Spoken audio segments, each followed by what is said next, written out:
आसमान में इतनी पतंग देख के हम कित पीछे रहा था, तो फिर भाई हमने भी अपनी पतंग उड़ा दी। यहाँ पर हमारा मियाँ जिस शाम के टाइम पर दो चश्मा लगा के ऐतरा बैठ गया, जन मैंने कितनी भारी धूप आ रही है।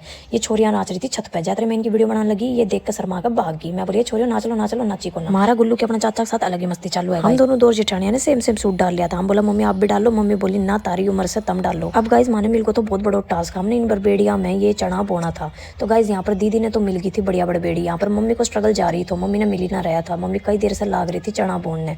यहाँ पर उसके बाद मैं ढूंढन लागी, मैंने तो गाइस बड़बेड़ी ना मिली, मतलब एक भी कांटेदार झाड़ी ना मिली। उसके बाद मैंने फाइनली मिल गई, और फिर के मैं रुकने वाली थी, मैं अपना धड़ाधड़ चना सारा बो दिया और अपना पल्लो लेके झाड़ के और दो चार साखी मार के अपना तीज त्योहार की रस्म करी पूरी। घर ना आया तो देखा इनकी पतंगबाजी जारी थी। गाइस ये 3 पतंग उड़ावे था तो 5 कटवावे था, इनके किमी ना तो बस की। हालांकि हमारा भारी गर्मी में बैठकर बोर फील करने लग रहा था, पतंग में कोई मजा ना आ रहा था। उसके बाद मैं बोली जब तारी चाची है तो तुमने बोर फील नहीं होने दूंगी। मैंने गाना चलाया और खूब बड़का सा डांस हार के मन ही मैदान में उतरना पड़ो, और मैं दिखा दी ने कि मैंने भी पतंग उड़ानी आवे है। गाइज मैंने सिर्फ बता के कोई दे दो वो बात तुम उड़ा लो। फिर उसके बाद गाइज ये लिया आया था या आँच बाढ़ के यो लाल रंग को गुब्बारों सो, जने ये बोला कि वो पतंग का तरिया ऊपर उड़ेगा, एम मैं हाथ लगा के उड़ाऊंगा। लेकिन गाइज ये जो आप उड़ता हुआ देख रहा हो ये दूसरा का था। मैं बार बार इन्हें देख देख कर राजी हो रही थी कि मारो भी नहीं उड़ेगो। गाइज शाम से रात होगी लेकिन मारो ये उड़ के ना दियो। और मारो मियाँ जी और मारो देवर जी और मारा जेठ जी सारा ने तो यहाँ में जतन पतन कर लिया एन उड़ान खातर। फाइनली मैंने नू लगन लगो था देख के कि वो अब उड़नी वाला उड़नी गाय उड़न को तो बेरो नहीं, लेकिन मैं आज लाग गई। और उसके बाद गर्मी में हमने एना अंगीठी का रूप में यूज करो। पर गाइज हम उदास होने वाला और हार मानने वाला इंसान को ना, फिर हमारे पास गाइज दिवाली का रखा हुआ था पटाखा और ये रॉकेट। हमने गाइज इतना छुड़ाया बस पूछो मन्ना।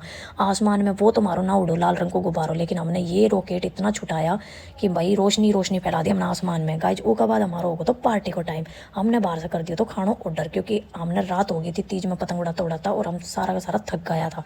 उसके बाद गाइज हमारी जबरदस्त पार्टी स्टार्ट हो गई। ऑर्डर करना से पहले तो इतनी तड़ा तोड़ी की भूख लाग रही थी पूछो ही मन्ना। ऑर्डर करने लगा ना तुम सोचा बेटा के मंगा ला। मेन्यू देख देख के डोसा, पाव भाजी, सांभर और fried rice, pizza, burger, sandwich और गाइज मेरे ना केक इन्हें मंगा लियो। खान लगा तो गाइज मैं सबसे पहले उठ ली। वो के बाद है ना मैं सोची अब ये चारों का चारों सारों समेट देंगे, लेकिन फिर उसके बाद हमारा देवर जी भी उठ लिया और दीदी भी उठ ली। बोली कौन नहीं बस की कौन नहीं खाया जावे। उसके बाद हमारे 2 धुरंधर बैठ गया था, ये बोला हम समेटांगा तम रहने दो। फिर ये एक दूसरा ने जब हैप्पी बर्थडे में कहा करे ना एक पीस तू खा एक पीस मैं खाऊँ ऐसा चल रहा था। तो गाइज आज को हमारा व्लॉग वरी खत्म करा, मिलांगा कल अगला व्लॉग के साथ। Bye bye.